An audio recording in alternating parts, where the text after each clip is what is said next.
face à l'immigration, face à l'islamisation, évidemment, nous cherchons des réponses.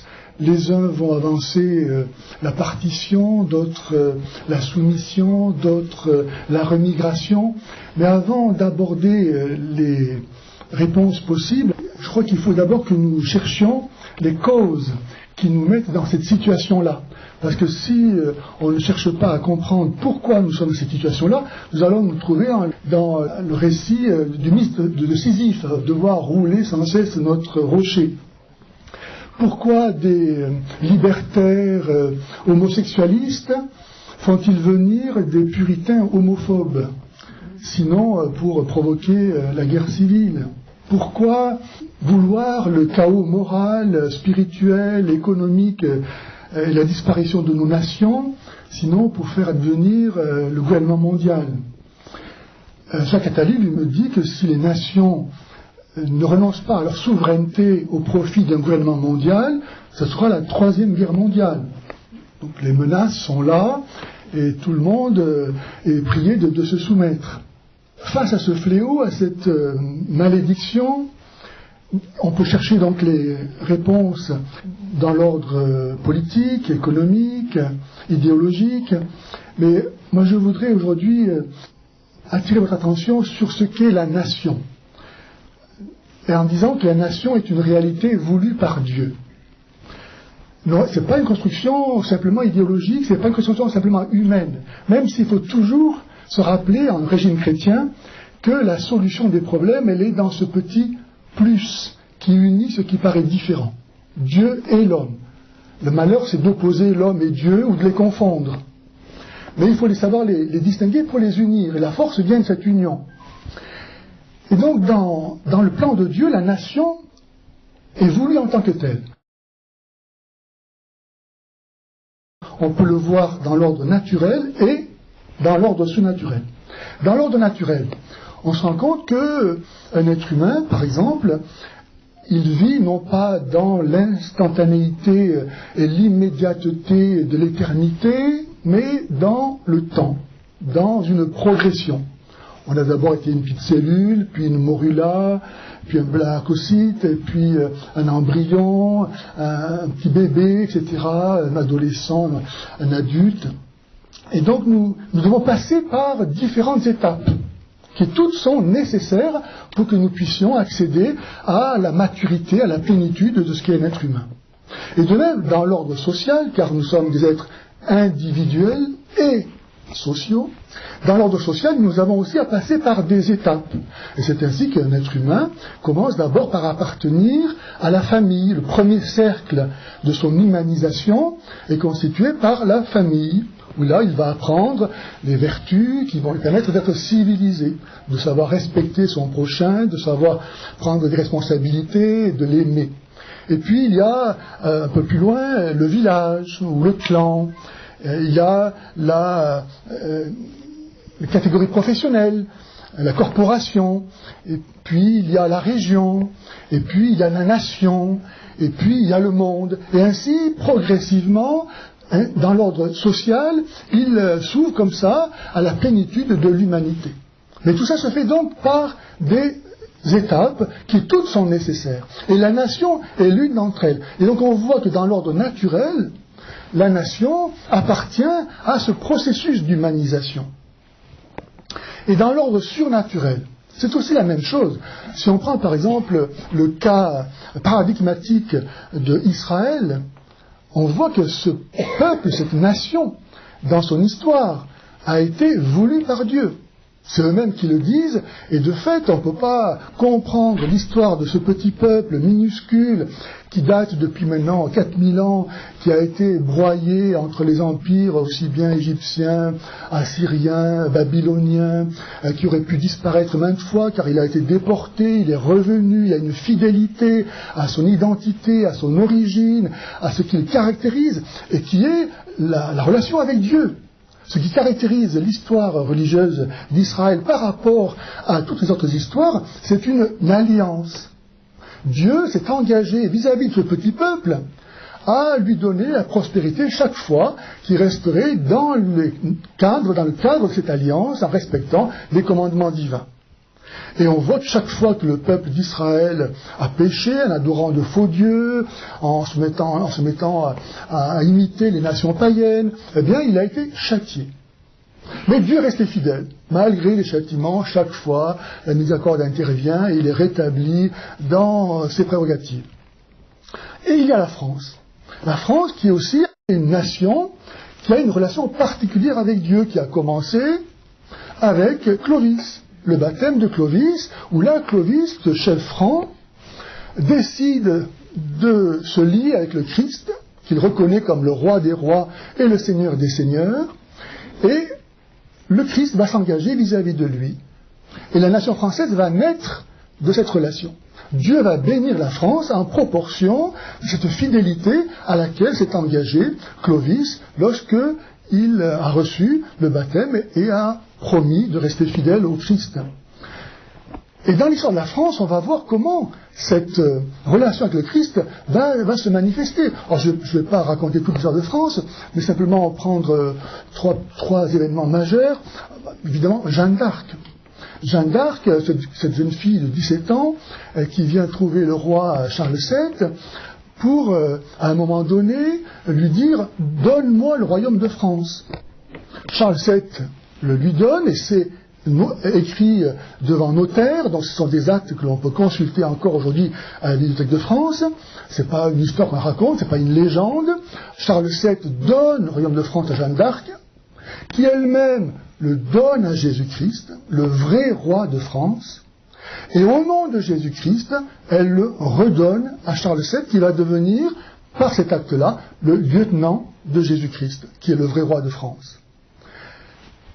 Étonnant, à partir de là, la France va recommencer, repartir, la guerre de 100 ans va finir, et la France va trouver prospérité et grandir jusqu'à ce que, avec Louis XIV, là la France va arriver au sommet de son histoire. Dans le monde entier connu d'alors, on parle français. À la cour de Russie, on parle français. La France a établi son autorité dans tous les océans. Jamais elle a été aussi puissante qu'à ce moment-là.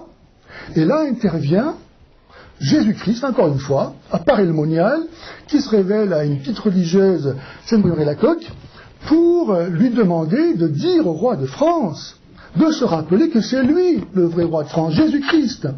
Lui qui se prend pour le roi soleil et qui va magnifier tellement la grandeur de la France et sa propre grandeur, qu'il va en faire oublier devant son éclat l'origine véritable de la France et qui est son vrai Seigneur. En demandant parce que Louis XIV mette le Sacré-Cœur sur le drapeau de France pour qu'on se rappelle bien que c'est lui le vrai roi de France. Et Jésus dit à Marie-Lacoque qu'il veut être honoré dans les palais, les châteaux des seigneurs. Le roi de France doit s'humilier devant le vrai roi. Bon, il ne va pas le faire, et ça va être le commencement, on peut dire, du déclin de la France, puisque à ce moment-là, des idées vont se répandre en France, qui vont aboutir à la Révolution. Dernier événement que je vais citer, c'est Charles de Foucauld qui se plaint que la République interdise au clergé de faire en Algérie de la propagande anti-musulmane. Qu'est-ce qui s'est passé pour que les Français en viennent, par la bouche de leur autorité, à vouloir défendre l'islam, à interdire l'évangélisation? D'où vient cette perversion qui nous fait préférer aujourd'hui l'islam à notre propre culture, notre propre identité, qui est liée à Jésus-Christ? Alors, pour cela, je me contente de citer un ex-ministre de l'Éducation nationale, Vincent Peillon, dans son livre « La Révolution française n'est pas terminée ». Donc, Vincent Peillon, franc-maçon, la franc-maçonnerie étant à l'origine, on peut dire, de la Révolution française et de la situation dans laquelle nous nous trouvons, puisque pour elle, il n'y a pas de vérité en soi, donc Jésus-Christ n'est pas Dieu, et toutes les raisons donc se valent, toute une question d'opinion. Jésus dit « je suis la vérité ». Si on ne croit plus à la vérité, on va se référer à quoi? On va se référer à son opinion. Mais une opinion, elle vaut ce qu'elle vaut. La vérité est la même pour tous, n'est-ce pas? Une opinion, elle est personnelle, par définition. Donc là, ce manque de force que nous avons, c'est parce que nos dirigeants ont rejeté le Christ. Si on ne voulait pas le Christ, vous avez l'Antichrist. Et si vous ne voulez pas la lumière, vous avez les ténèbres. Il dit, la Révolution française est l'irruption dans le temps de quelque chose qui n'appartient pas au temps. C'est un commencement absolu. Mais ce qui n'appartient pas au temps, c'est l'éternité. Donc quelque part, là, Vincent Peillon nous dit que la Révolution française, elle est d'origine divine. Elle est Dieu. La suite va le montrer encore de façon plus explicite. Il dit, c'est la présence et l'incarnation d'un sens, d'une régénération et d'une expiation du peuple français. Donc le peuple français, en 89, doit expier, quoi donc? Son histoire, ce qu'il a fait, ce qu'il est. La Révolution française est venue pour détruire, pour punir, pour châtier la France. Il le dit ouvertement. 1789, l'année sans pareille est celle de l'engendrement par un brusque saut de l'histoire d'un homme nouveau. Comment est-ce que les révolutionnaires 89 ont-ils pu prétendre créer un homme nouveau? Ils estiment, tout homme qui soit, pouvoir créer un homme nouveau. Donc ils assument l'identité de Dieu et la puissance de Dieu, n'est-ce pas? La Révolution est un événement métahistorique, c'est-à-dire un événement religieux. Ça, si on ne comprend pas ça, on ne peut pas comprendre ce que nous vivons. C'est un événement religieux. La situation que nous vivons, elle est d'abord religieuse. Comme disait saint Paul, nous nous battons non pas contre des êtres de chair et de sang, mais contre les esprits du mal qui habitent les espaces célestes. Le combat que nous menons, il y a une dimension spirituelle. C'est un combat d'esprit à esprit. C'est pas simplement, comme les matérialistes et les athées l'imaginent, des rapports de force physiques. Parce que ce sont les idées qui gouvernent le monde. Et les idées supposent une pensée, et donc un esprit. La révolution implique l'oubli total de ce qui précède la révolution. Voilà, la négation complètement de l'histoire avec Jésus-Christ. Plus de France. On crée quelque chose de nouveau. Et quelque chose de nouveau, c'est donc quelque chose qui n'est pas chrétien. Alors, par exemple, le Conseil de l'Europe a renoncé à inscrire l'identité chrétienne de l'Europe pour préférer la proclamation des valeurs spirituelles et morales, sans les définir. Donc c'est du vague, c'est du vent. Qu'est-ce qui est spirituel, qu'est-ce qui est moral? Tout son contraire. Ce qui est moral aujourd'hui peut être demain immoral, on le voit bien avec les lois. Aujourd'hui ce qui est moral, demain ne l'est plus. Donc avec ça, on comprend très bien que la charia puisse être acceptée, puisque c'est une valeur spirituelle. L'islam a joué de la religion ou de la vie morale pour dire mais moi j'ai autant de droits que vous à exister. Donc si on ne redevient pas chrétien, on ne pourra pas tenir parce qu'on ne va pas pouvoir faire face à ce combat qui dépasse les limites simplement humaines de ce que nous vivons. Il y a une relation avec Dieu dont l'islam se glorifie. Aujourd'hui, nos jeunes qui sont déchristianisés, sécularisés, qui s'ouvrent à l'absolu, ils voient en face d'eux des gens qui affirment l'existence de Dieu, qui est évidente d'ailleurs entre nous, soit dit à la raison naturelle, l'existence, n'est-ce pas, et qui parlent du paradis de l'enfer. Ça les intéresse, parce que c'est autre chose que les biens de consommation passagers, qui ne peuvent pas remplir le désir d'absolu que tout homme porte en lui. Et vous savez que en France, la première cause de mortalité des 15-25 ans, c'est le suicide. Donc vous voyez la désespérance que ça implique, ça. Je ne pense pas qu'au siècle passé, on se suicidait comme aujourd'hui. Pourquoi? Parce qu'on savait pourquoi on vivait. On savait que Dieu, qui est bon, nous a créés pour être vraiment heureux. Et que le bonheur sur la terre, on ne peut jamais l'avoir pleinement. C'est toujours quelque chose qui lui ressemble, mais qui est fini par nature. Donc il n'y a que Dieu qui peut être notre bonheur. Donc on vivait pour Dieu. Et à cause de ça, on était capable de construire des cathédrales, d'aller en croisade. Le pape qui a prêché la croisade, c'est un Français. Et il l'a fait en France.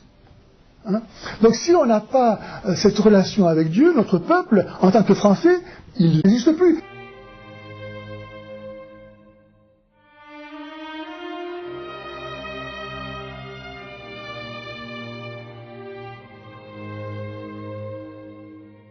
Émile Charles de Foucault disait « Le seul moyen pour qu'ils deviennent français, c'est qu'ils deviennent chrétiens. » Le seul moyen. Notre ami Jean-Paul Karimouchik, vraiment pour moi, représente, je dirais, la quintessence de notre espoir. Parce que, ancien musulman, qui devient catholique, qui assume le souci de notre nation, je trouve que c'est en lui-même, il représente, il incarne ce qu'on peut espérer pour notre peuple aujourd'hui. Que les musulmans se convertissent et deviennent des Français et des chrétiens comme Karim.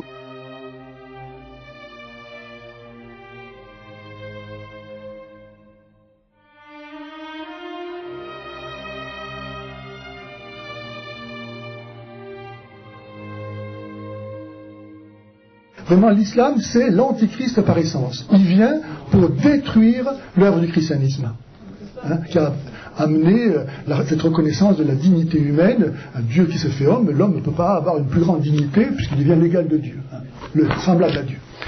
Nous sommes libres, on n'est pas obligés tous de croire. Par contre, il y a un ordre naturel des choses sur lequel nous pouvons tous être d'accord, qui est accessible. L'ordre naturel des choses est accessible à la raison naturelle, et nous pouvons tous être d'accord sur le fait qu'il n'est pas bien de mentir, parce qu'on ne veut pas qu'on nous mente à nous, il n'est pas bien de tuer, il n'est pas, etc. Et donc déclarer l'islam incompatible avec notre législation et nos principes. Tous ceux qui professent l'islam s'opposent foncièrement, radicalement, essentiellement à notre raison de vivre, notre façon de vivre. Donc il faut déclarer l'islam hors la loi et sortir de cette idée que l'islam est une religion comme les autres. C'est pas une religion, c'est un totalitarisme meurtrier.